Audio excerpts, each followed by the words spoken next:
Thanks, Melissa. Thank you so much, everyone, for joining us today in our August Education Hour. Thank you so much for holding. We were on a slight delay. We had a few technical errors that we were working out, so we have sorted those. So let's go ahead and get started. So first of all, before we get into our topic today, which is all really about mobile research, I just want to give you a little bit of insight about what our education hour is. Basically, it's a 1 hour monthly overview of the new things that are available in survey analytics, as well as talking about some specific topics that are really hot and heavy in the research realm these days. One of those things is mobile research, and it's been around for a while. It's been a hot and heavy topic, and people are starting to use it more. And what I wanted to pose to everyone now is, where is mobile research headed next? So that is what our education hour is on. And for our agenda today, we're going to focus in on some mobile facts that we have gathered, as well as, how to reach respondents right now via mobile. Say what? We are collecting mobile data for you if you're not aware, and I want to show you where those are, as well as if you got mobile, then get panel. And we'll also look at some things that are coming up as well. What's next, Survey Analytics, SDK, Software Development Kit, what that is, how that can enhance your current research methodology. Also, what's next, LifeMetrix, passive data collection, the pros and cons of that, as well as whether or not you're interested in adapting that, as well as iBeacon research in iOS. What is that, and how does that influence research, and what is expected to be influencing the research?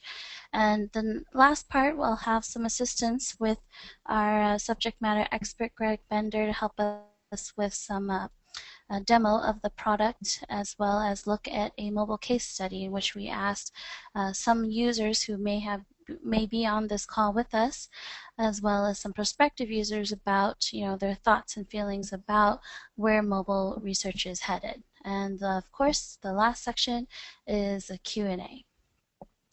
So let's just go ahead and start with just the facts here, just the facts.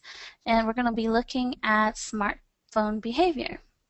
This is a really fun research project that I found from Bank of America, and they compare mobile phones as being a very indispensable companion. And basically, when ranked by importance to daily life, mobile phones ranked higher than TV and coffee for most. And as it relates to daily hygiene, respondents said mobile phones are just as important as deodorant, but thankfully not as critical as toothbrush. So if you can imagine, whether or not you had to choose between bringing your smartphone with you or your deodorant, it sounds like that's kind of a 50-50 toss-up. So that was really interesting.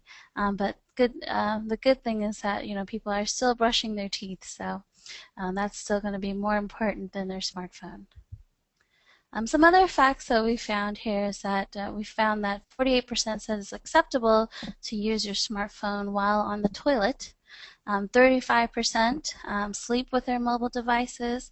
18% use their mobile device during a date. 9%, if you can believe this, check their mobile device during an interview. And 70% check their mobile phones during a meal at least once a day. And I know I'm guilty of that, and I'm sure the rest of us can recall a few times that we've been on our phone and also took in a meal at the same time. Some research that was gathered by Nielsen shows that people that do mobile searches, it triggers quicker online and offline actions. So, once they start doing a search on their mobile devices or smartphones, they're more likely to call a business within the next hour, make purchases within the next hour, visit a store, even share information with other people. Go ahead and visit a retailer website, whether on their smartphone or maybe getting to a bigger laptop or device. And other people are also doing some more continued research.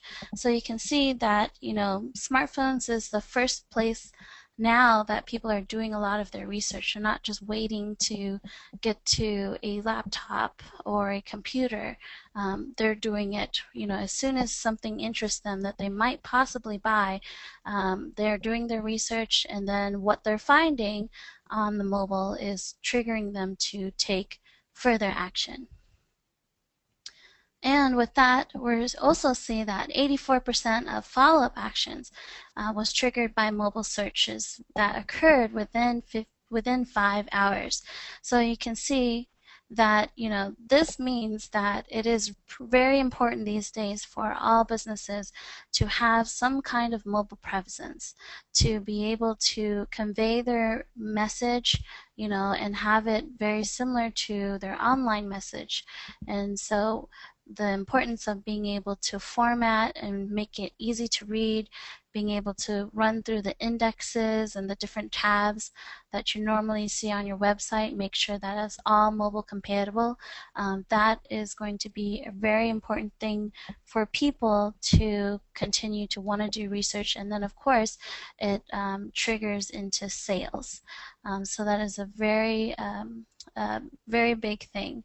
And in addition to that, we believe that because there is more momentum towards doing research and also sales, and more businesses are moving to have mobile compatible websites and HTML websites and mobile apps, that the idea is that we need to also capture them in that moment and get direct feedback where they are. So if they're on their mobile doing research, we need to be able to capture them and get feedback and send that back to the client, and so they can decide what to do next in terms of some actionable items.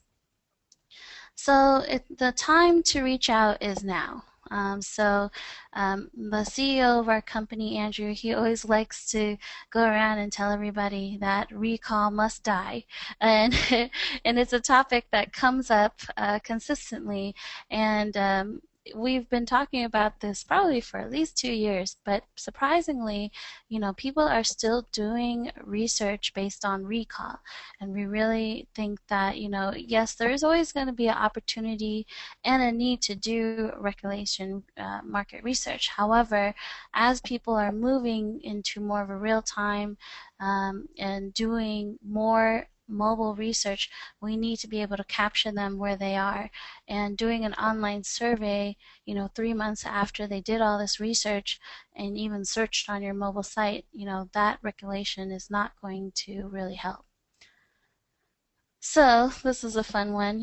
Beer is always the answer, but what was the question? And I always like to think that, we're not going to always remember, how that shopping experience was, at the local retail store 3 months ago, because so many things happened during that time. So it is definitely time to be reaching out.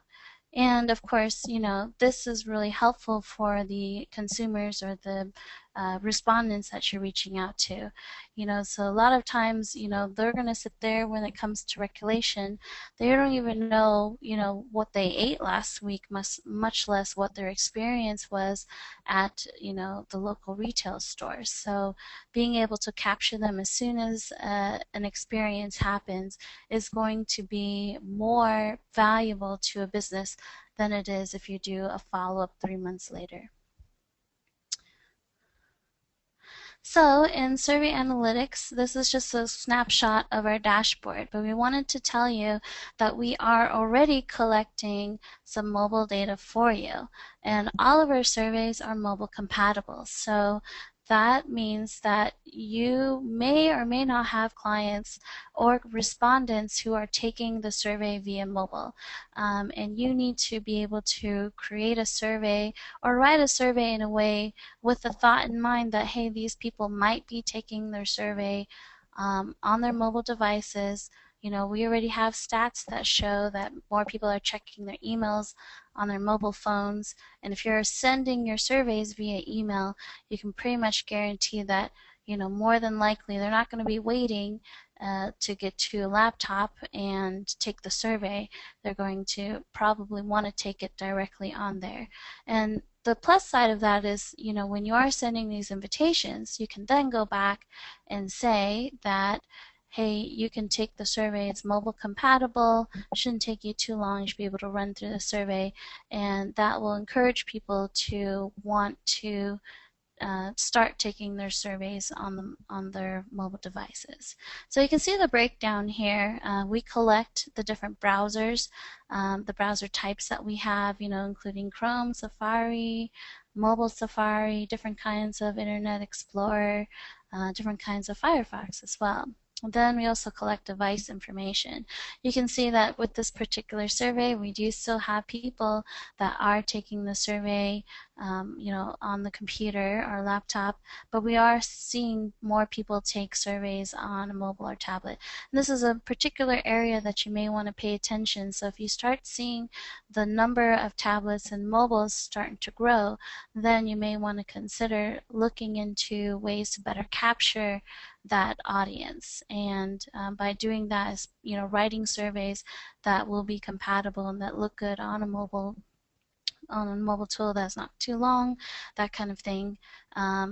So consider that. And then of course on the third side we have this operating system. So you can see that we collect information from different operating systems, so not only are they on a mobile, but they're also on an iOS or they're on an Android. So those are things that you'd want to collect, and you can use that for some of your analysis as well, and give a very nice overview in your reports or your presentation. Where are people taking these, how are they taking it? So we've already started to collect that for you, and that's already included with all licenses. Next item here, of course, is if you have an online mobile panel or an online community that you're managing internally, or you're thinking about it, it is time to think about turning it into a mobile panel. Some panels can work better for that than others. For instance, a business panel, it might take a little bit longer to convince people to download an application, to to do data collection on the fly.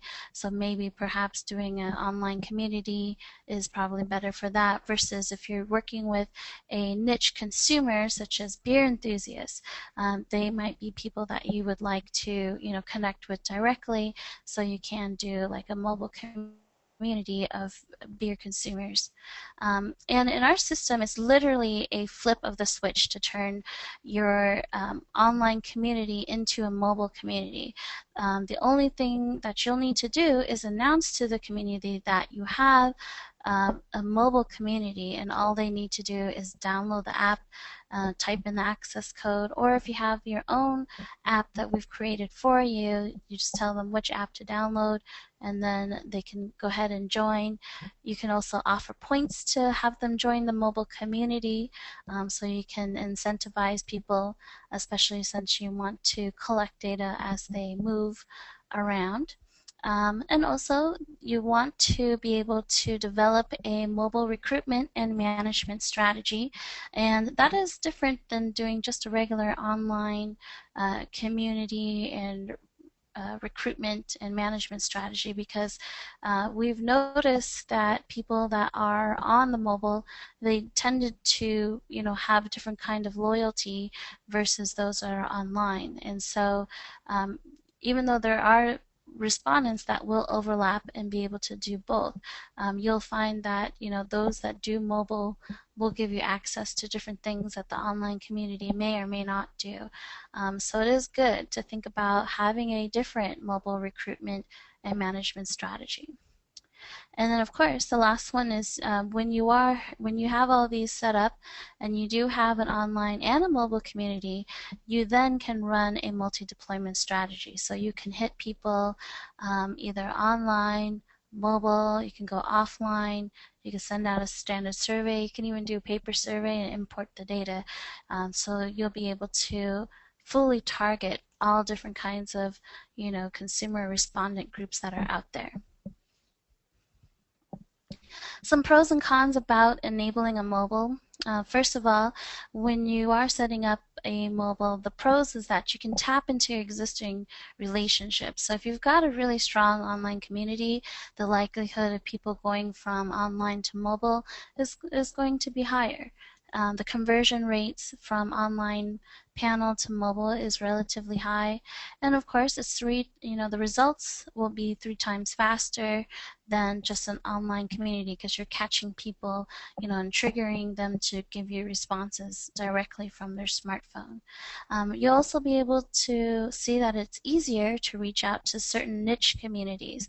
So as I said earlier, if you are a beer enthusiast and you want to build a fun community for these people to be together and talk about, their favorite beers that they had over the week, and you want to ask them questions about, labeling and different kinds of beers that have debuted in different regions across the country, you'll be able to tap into this, literally and figuratively, I guess, and ask these questions directly. And in addition to that, you'll also be able to collect passive mobile data if they have allowed for you to do that. So, whether or not, they want to share, what kind of battery life they have, what kind of apps they've downloaded, what kind of operating system they run, we will be able to collect that data pending their permission. The cons of doing this is that, of course, it does require a different recruitment and maintenance strategy. So there needs to be time dedicated to figure out a plan to maintain and recruit these particular mobile respondents. It may cost extra incentives and money to have this mobile community. So you'll want to weigh the pros and cons with that. Also, you'll want to see if the client-side adaptation, we've noticed that it is a work in progress status. A lot of times that, respondents or clients, of ours, they are ready for mobile, but then they're not. Sometimes, they're not used to getting the data that fast. They don't know what to do with it. So there's a lot of different things that you need to do. You'll need to be able to educate people and say, hey, we have this data. It's important to think about making some good changes as soon as you can while the data is hot, just making decisions quarterly, especially in this business, this business environment might not be so beneficial to the industry. So, it is a work in progress as you ramp up the fact that you are going to get data a lot quicker. And then as a result, of course, decisions need to be made a lot quicker. Other cons is that you may miss out on some certain segment groups. As people are starting to ramp up and most age ranges are now getting smartphones, there are certain segments of groups that are being, missed in this one. One of it is that, lower income, families or demographics may be missed in this because there is no real smartphone devices or things that are catering to that particular segment right now. Other things is, maybe the older population may or may not have access to a smartphone or may not be interested in doing that because so it just depends. The other things could be that, some areas of concern include, privacy. Younger generations generally are okay. They're not too worried about privacy, whereas in an older generation, maybe. So you may miss out on certain segment groups, if you are intending to do a mobile panel. So when you think about that, it's always good to, have a multi-deployment strategy to target, all these different people. And of course, the last one here is privacy concerns must be met before passive data collection. So of course, when it comes to having people opt into the panel, we don't just ask them, just to join, but we also have, legal terms and agreements that you can adjust to ensure that people can, will be saying, okay, yes, I would like to be a part of this, and I will, include some information about me and everything as well. So you can opt into that, and also we do have an option where, when it comes to passive data collection, whether or not they want to opt in or not. Another item in terms of what is next is LifeMetrix. We kind of talked about it earlier, but LifeMetrix is a passive data collection tool, and it gives you an unprecedented vision into the consumer's daily lives, and it collects moment-to-moment data on their mobile devices while they're taking the survey. So that includes, accelerometer, how are they moving their mobile devices, GPS location, and app census. What kind of apps are they running, what kind of app usage, what's open most frequently. Is Facebook or Instagram open while they're doing surveys? We can collect battery life, how much memory, if they're on 3G or 4G, what kind of Wi-Fi they're on, all sorts of different things. And it's pretty interesting in terms of how detailed this can get.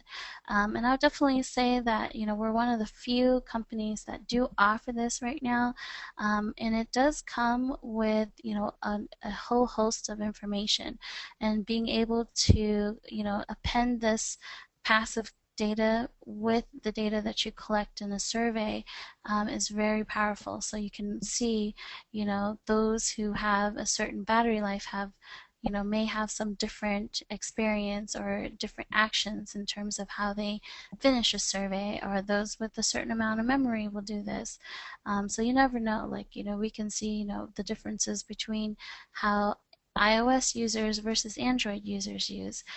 So that is where this is going to be headed.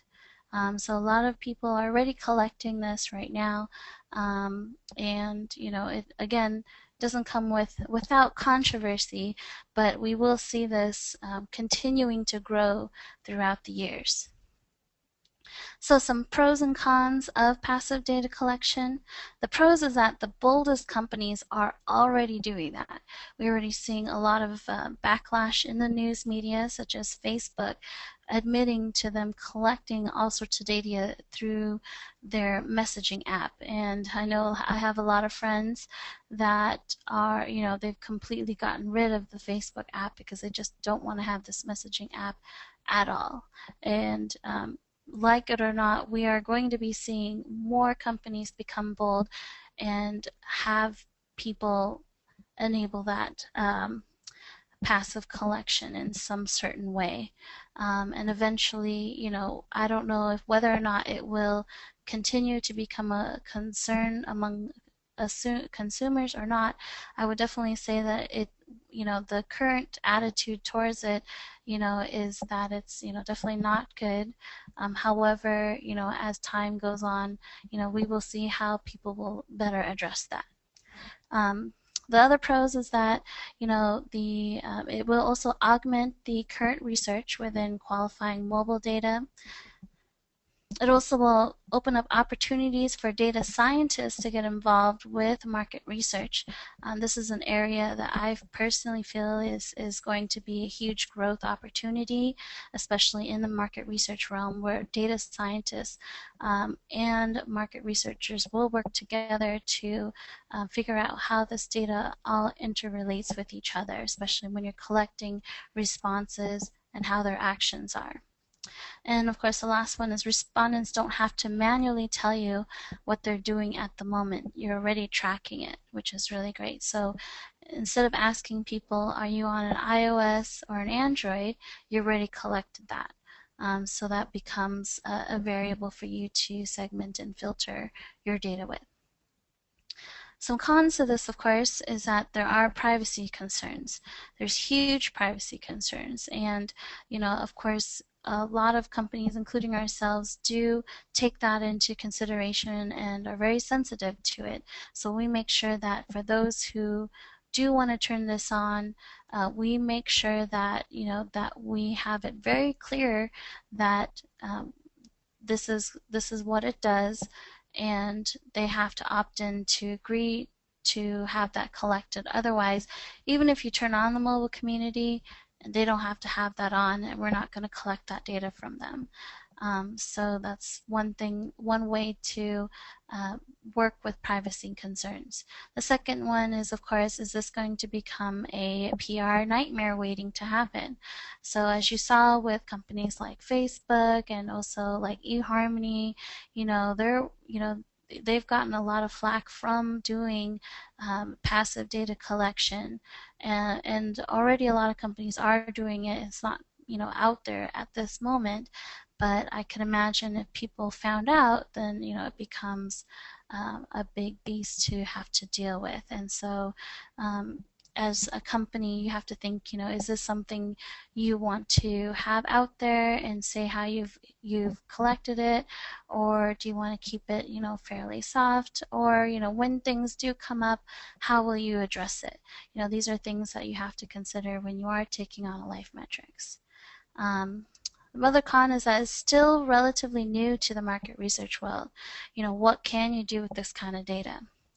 And as I said earlier, the opportunities for data scientists to get involved with market research will help expand this area, and also being able to do further analysis in terms of filtering and segmenting, not just by responses or some of the variables I've already put in.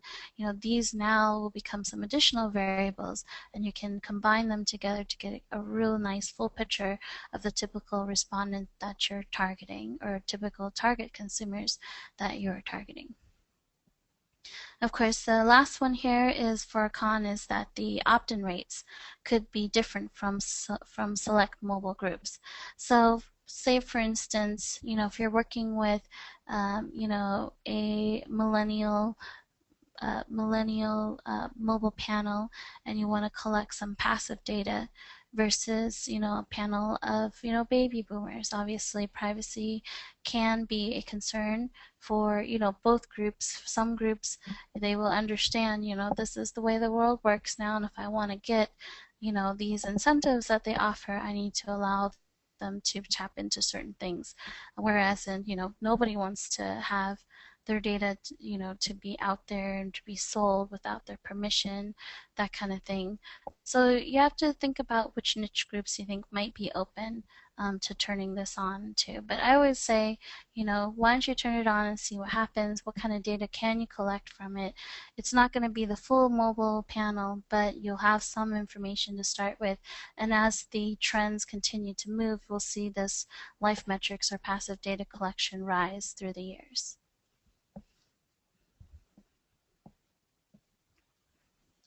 Also, what's next here is that if you have a mobile app, what you can do then is plug in a software development kit, which we call SDK for short, to listen to mobile users. It's really easy to install with your current mobile apps, and then you'll be able to collect real-time data.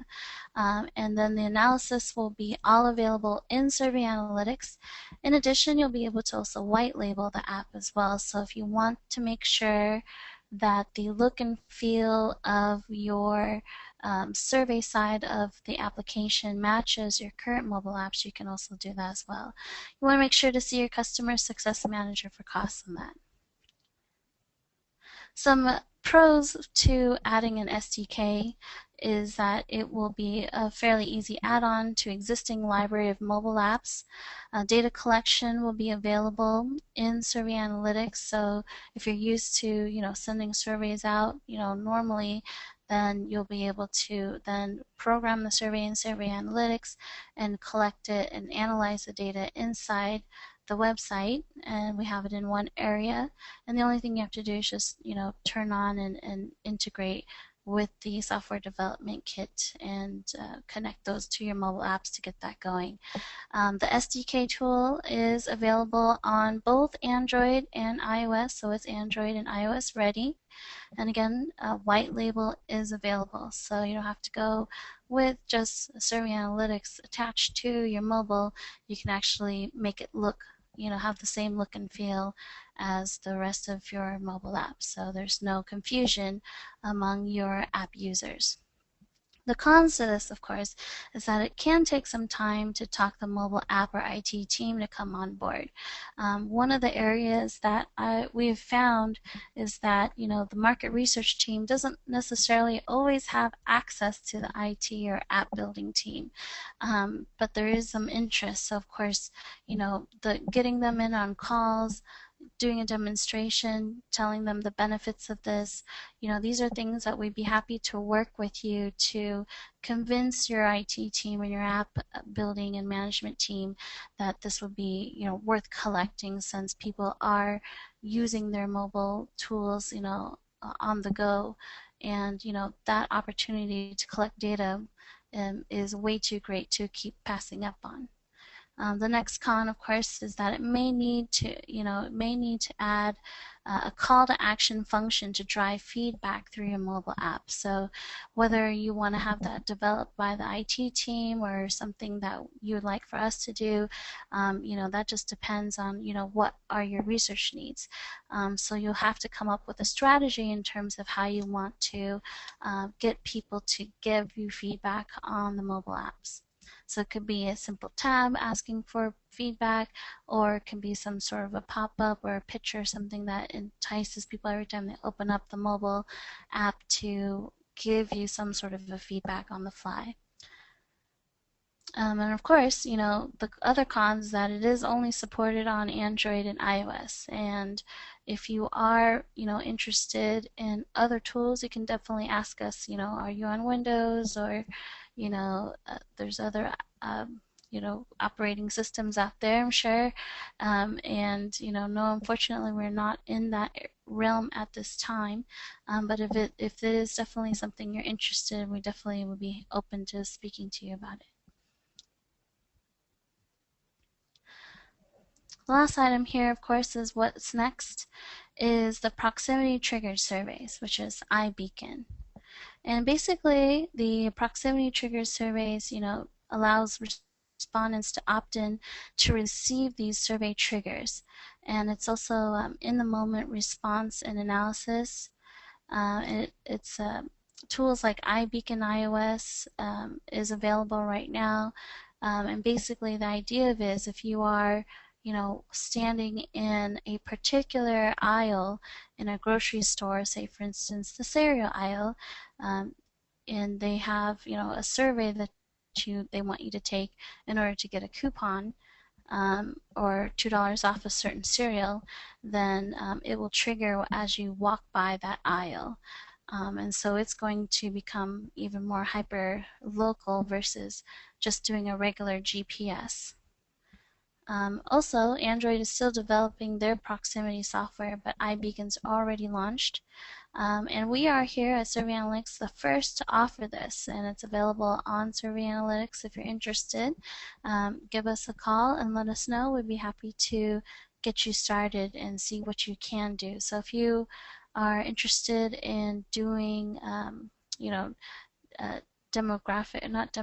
geographic, very hypered into particular areas, then, starting off with iBeacon is a really good place to go. And as other tools are developing the software to get that close, you can then roll that in as you move forward. But we believe here at Survey Analytics that this is the next wave of mobile, that more people, especially in the retailer market, or if you're at a music festival or something like that, these things are going to be very interesting in terms of marketing and getting feedback directly while people are doing the action of shopping or enjoying themselves. We want to collect that data right then and there, and iBeacon is really a start in that direction. Of course, there are pros and cons to this right now. So of course the pros include, that it interacts directly with the respondents in the moment. It also does quick data collection and instant incentive delivery. So that means that if someone wants to get $2 off of a cereal brand, then they can do that survey right away, grab the cereal, put it in their into their grocery bag, and then go ahead and pay for it and get $2 off. It is iOS ready. It's also white label ready, and the data location is available in Survey Analytics. The cons to this, of course, right now is that it's only on iOS, so it's missing a huge market audience. Privacy policy issues may occur which are very similar to what we talked about with passive data collection. And of course, do people care about being tracked? There's still lots of gray areas to explore in that area. I believe that, if there are certain incentives, people will be open to being tracked in order to receive certain incentives or coupons or money. However, there's still a lot of yellow tape to be considered. So we asked people recently in a survey by sending people a survey to existing clients and also some prospective clients of ours. What is the future of mobile? And we asked them, some simple questions, from, how are they using mobile right now, to where they think they're going to be, how are they going to be using mobile in the future. So we found that 67% of the people that we talked to use a mixed mode. So market researchers are mixing both online and mobile deployment strategies right now. So they are collecting data in both ways. QR codes are a bust. It's really not for research. Only 6% of you thought it was a good way to collect data. And we asked, where are the millennials? And a lot of researchers thought it was the best way to reach them is via mobile apps or through a mobile optimized email invites to collect survey from this demographic. On the left side here, we asked people, whether or not the use of more web-based mobile apps or web-based surveys or mobile surveys are going to be more popular, or whether or not you'll think more people are going to download apps and take surveys. So 22% thought that there'll be more mobile app-based surveys, whereas in 25% thought that there'll be more web-based mobile surveys. And then 53 thought that there's going to continue to be sort of a mix for both. So, as a result, you can say that people think that, not everyone's going to be downloading an application to take surveys. There still needs to be a combination of, people doing mobile apps as well as doing mobile optimized survey URLs to reach out to people to collect data. We also asked people here, whether or not they see themselves collecting passive mobile data within the next year. And 24% of them said that they would likely see themselves in the next year collecting passive data, which is great. 18% said maybe they might. And then 58%, which is still very large, is not at all. They don't see themselves collecting passive mobile data. And as a result, we kind of concluded that passive data collection adaptation within the next year is going to still be low. However, there's some growing interests and concerns that must be met before we can see more people taking on the likelihood of collecting the passive data. On the right side here, we asked them whether or not they can predict how open respondents would be to proximity triggered surveys such as iBeacon surveys.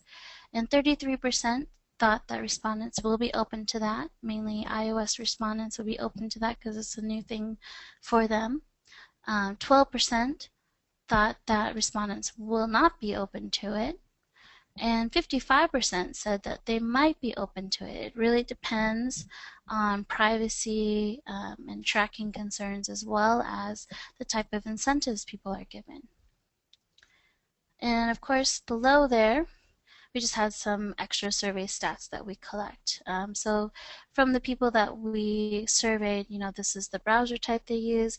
This is the devices. So you can see even the people that we collect the data from, a lot of them are still on their computers, but they are collecting data on mobile, or they are doing the survey on the mobile. And then of course the last question here is just kind of a fun icebreaker.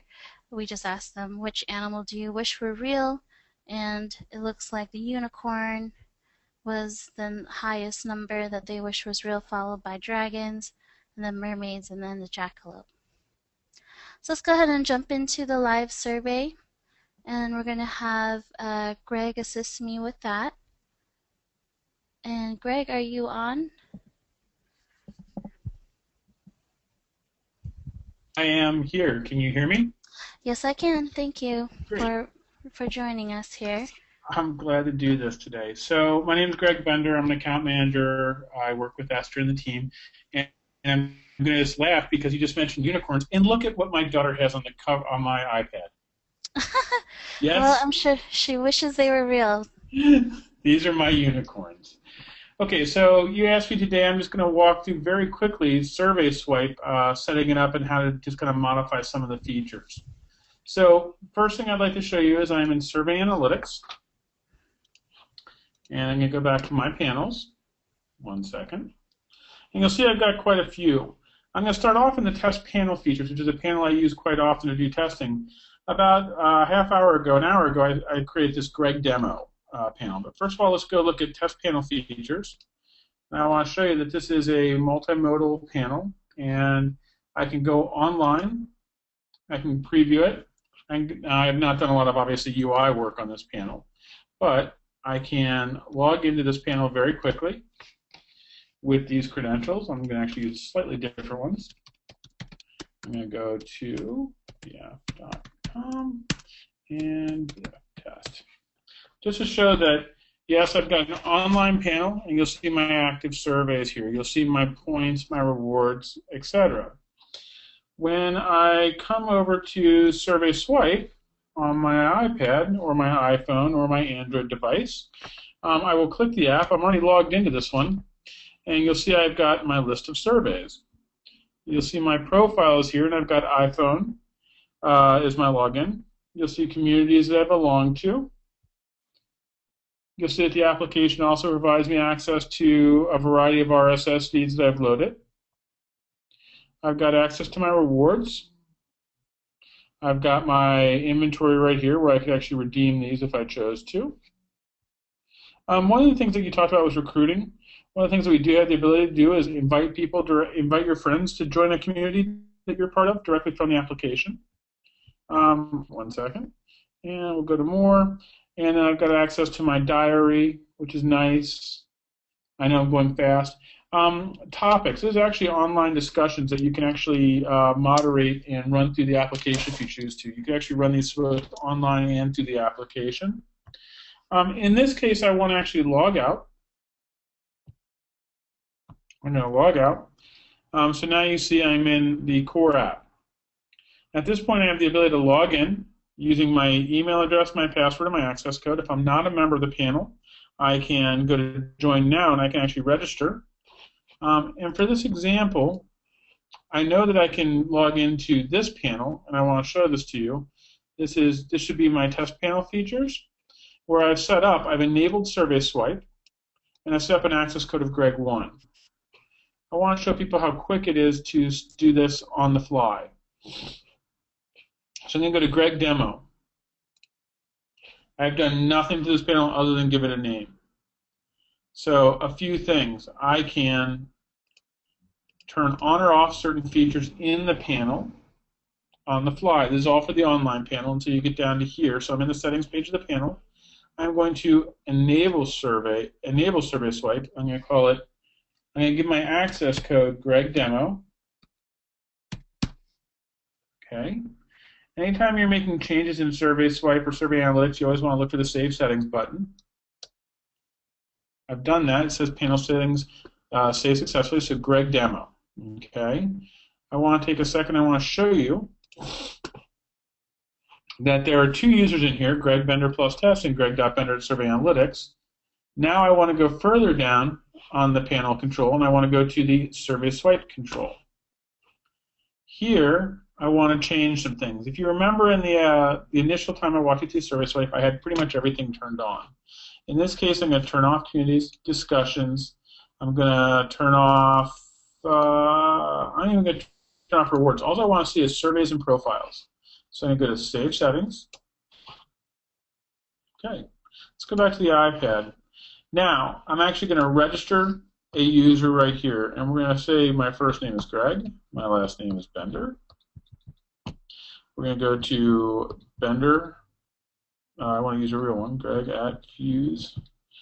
Okay, so this is a personal one, so send me lots of funny emails. I'm going to use test 1, 2, 3. Test 1, 2, 3. And I said Greg demo was my access code. Done. Join. I agree. I agree. I get my terms of service and conditions. Configuring the application. Slightly different look and feel than when I came in. Interestingly enough, I've got no surveys in this panel, but I'll take care of that in a second. I've got my profile fields. I'm going to update my birthday, just so you can see how real time this is, and I'm going to push myself a survey very quickly. We'll just say, yeah. Okay, so my birthday is now there. Okay, very quickly, I just logged in and registered. I've got no surveys, right? Let's go take a look at one thing. First thing is we're going to go search. So I just took BenderGreg at Fuse.net, just joined in the last 3 minutes. Let's send Greg a survey real quick. I can do a survey to email or my mobile app, or both. I choose my survey. We'll do a sample slider. I can put in the length. I can choose the invitation if I chose to. And I can put in the points. I'm going to give myself 5 points. I'm going to go to next. Oh, let's see. This will be interesting. I may have to do something. Vendor. Actually, let's go, before I do this, let's go make sure that this user is verified. They are verified. Interesting. Okay, I go back. I apologize, Esther. You can stop me anytime.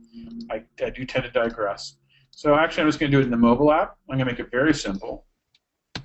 5. And next up. And I'm going to go to BenderGreg at Fuse. And I'm just going to leave it there. I'm going to refresh the account. Did I fat finger that? Why am I getting that? Let me take a look. iPhone verified, BenderGreg. Let's make sure that this user is all happy and good. First of all, it's going to make sure that my birthday came in. It surely did. I see verified. I'm going to save changes. Okay, we're going to do this one more time and see what happens. All right. Now, Greg, how about instead of sending them a survey for now, would you be able to show them how to turn on LifeMetrix?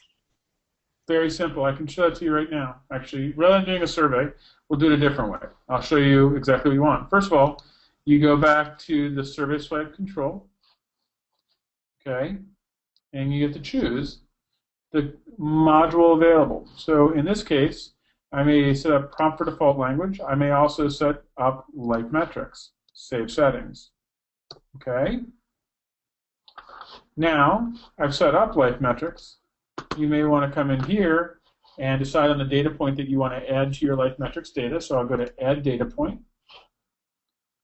And you go to, you choose your data point type, battery level, volume level, Wi-Fi sent. Maybe I'll just do location. Okay, and we'll call it, where am I? Tolerance, I may set this for actually 0.1. Obviously, when you're dealing with GPS, you want to be specific. Add data point. Okay. Now, it won't automatically go unless you set a trigger. That's the data point. If I want to set a trigger, I have 3 different types of triggers. I can do a snapshot, which will just gather data from anyone in the panel that has enabled LifeMetrix. I can base it off of a specific survey when they start or finish a survey. Or I can do it based on a very specific geolocation. I can also set the radius, but the trigger will go off on, and then whether or not it starts where it is on the beginning, when they enter the geofence or not. In this case, let's go back to, and I want to show you, I've enabled LifeMetrix under survey swipe, or did I? I did, I saved it. So let's come back here for 2 seconds. I want to show you a little difference in behavior. So now I'm in this panel. I'm going to log out real quick, sign out. Since I just made that change, I'm going to log back in, right? So we go back to BenderGreg. Now I'm logging in because I'm already a member of this panel. So fuse.net, and I believe I made my password test 123, and access code was Greg Demo. I get it done. Oh, is that right? Yep, log in. I agree. Those are my terms of service and agreement, and I agree with that. I didn't like something I did. You see what I did? Let's see. Vendor Greg at fuse.net. Let's test 123 Greg Demo. Is the access code capital sensitive? I will tell you in 1 second. It very well could be. Let me just change this over real quick. I want to show you the LifeMetrix prompt and give you an idea. iPhone at. I'm going to switch it up and go back to my original, which is just one I use all the time. And this is.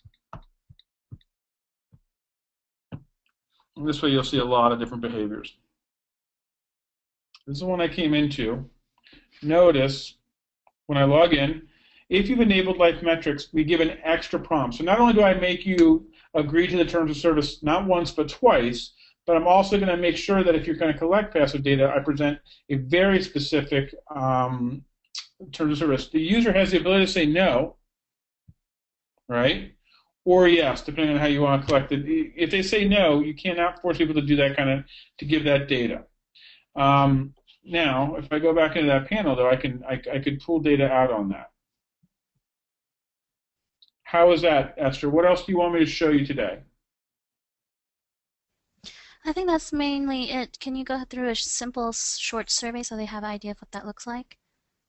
I can. I'll actually show you one of my favorite surveys, and I'll show it to you twice because I think it's kind of cool. English-German LifeMetrix trigger. Let's first of all verify that my preferred language is English. Notice it's survey profile community. Our clients are around the world, so I'm going to take this as English. Do you have a dog? Yes, I do. I use a visa. Very simple survey, right? I get an American flag. And I can put in whatever birthday I want, right? Okay, so obviously I was born in the future. Okay, so I just took a very simple survey. Now, I'm going to change my language preference, because I like to do this. And because this is a kind of specific survey, I'm going to do it to German.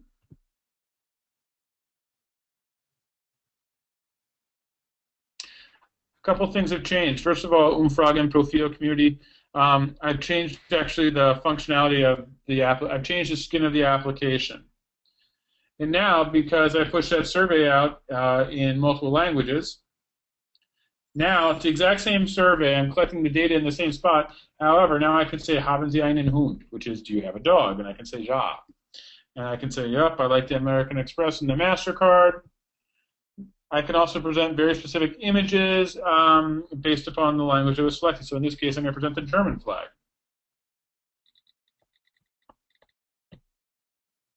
And that is a very simple survey. That data is available now.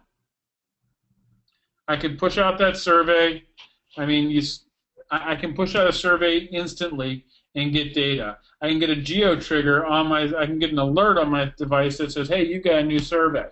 In the background, if I accept the LifeMetrix prompt, I would be passing my passive data, and it would have almost no impact on my actual device itself. Wonderful. Thank you so much, Greg. So I was going to ask Melissa if there's any questions from the audience. No, there have not been, but we could just wait a second if anyone has any questions that they could think of. Okay. Yeah, and if you don't have any questions for us, not a problem. Feel free to reach out to your customer success manager if you're interested in getting started with applying or adding a mobile research strategy to your current license. We do have that available, and we do offer a really great deal with that.